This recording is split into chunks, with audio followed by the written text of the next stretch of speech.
guys want to see the biggest and baddest 12 gauge buckshot load around, double-aught?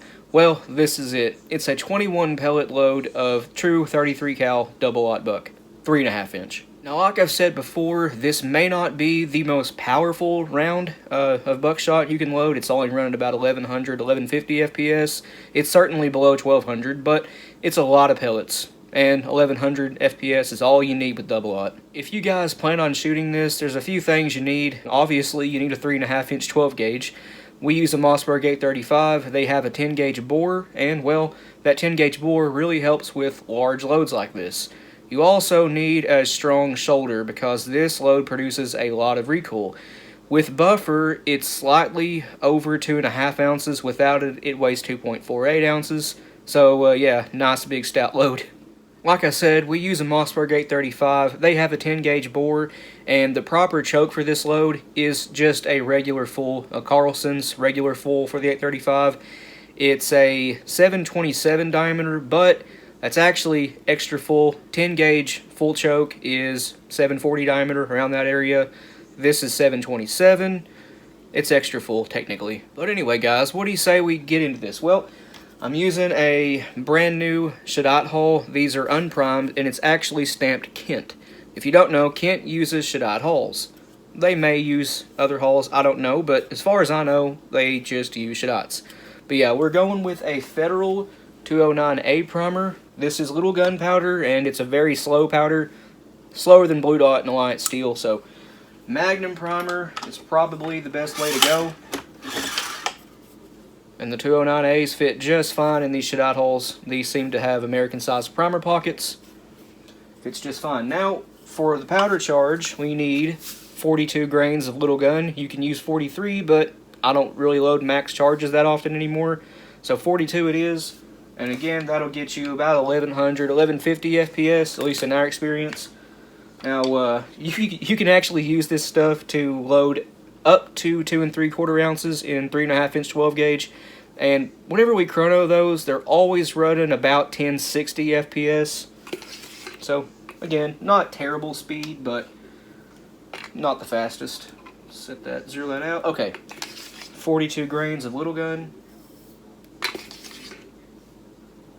All right, we have our 42 grains. Now, if you're roll crimping this load, you have the option of using a Flex Seal wad or the FS12 gas seal and skipping the felt, fiber, or cork wadding, but I'm using an X12X. I am fold crimping this load. If you're, again, roll crimping, you can also increase the powder charge to 43 grains or even 45, but I am, again, fold crimping this, so X12X gas seal right on top of the powder. For a cushion wad and to build up stack height, we need 2 1/4 inch 12 gauge filler wads. I'm using felt. These are actually from Precision Reloading. Mylar wrap. If you don't use Mylar in this, well, you can kiss that hull goodbye because the pellets are going to tear it up. So Mylar wrap helps prevent that, but it doesn't always, stop it from happening. Okay, so now we need 21 pellets of 33 cal double-aught. You can use any size lead you want here, as long as the payload weight matches the roughly 2.5 ounce area. But yeah, I'm using 21 pellets of double-aught, and that's it right here. 21 pellets are in, and you can see we are right where we need to be for a crimp, fold crimp. Now this weighs, 2.48 ounces on the scale. I am adding buffer. Buffer is optional, but with loads like this, conventionally loaded, no shot cup, the buffer really does make a difference on paper, especially at long range, like 40, 42, 50 yards. Longer ranges, but tamp that down. Alright guys, total payload weight is 2.56 ounces, so slightly over 2.5. It's right in between 2.5 ounces and 2 5/8. But we have the top row of pellets about halfway covered. That's all you need. We are ready to crimp this. I'm not putting an overshot card on here. Sometimes they crimp pretty well. Sometimes, well, they come out a little ugly, but that's okay. I can fix that with the gap being 2. Here's the pre-crimp. Looks like it'll come out okay. Oh yeah.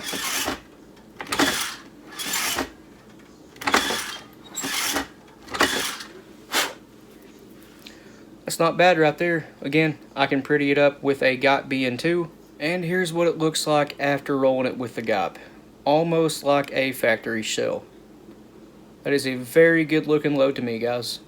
I was talking about the 835 earlier, and I figured why not show you this. We now have a rifled barrel sent by Martin. Martin has been a giant help to the channel, so huge thanks to him. Yep, it's ported, and I just noticed it actually has a little bit of surface rust in the ports. I don't know if you guys can see that, but that's fine. I can clean that out. No issue at all. This gun usually stays at Josh's. I have it here because, well, it needs cleaned really bad. It's been having some problems lately, but I think it just needs cleaned. But yeah, I let him keep it because he didn't have a 12 gauge pump at the time. So he needed something out there to hunt with and, well, home defense. This barrel has a pretty nice set of sights on it. They are high vis and clear. Never really seen anything like them, but they're pretty neat. They're dovetailed on. But we are going to put a scope on it. You can see it is tapped to take a mount for a scope. And we got a pretty good idea of the scope we're going to be putting on it. I can't wait to shoot some 3.5 inch slugs through this thing. We have some Mr. Hollow Point 1082 grain slugs loaded up already. So yeah, those are going to be awesome.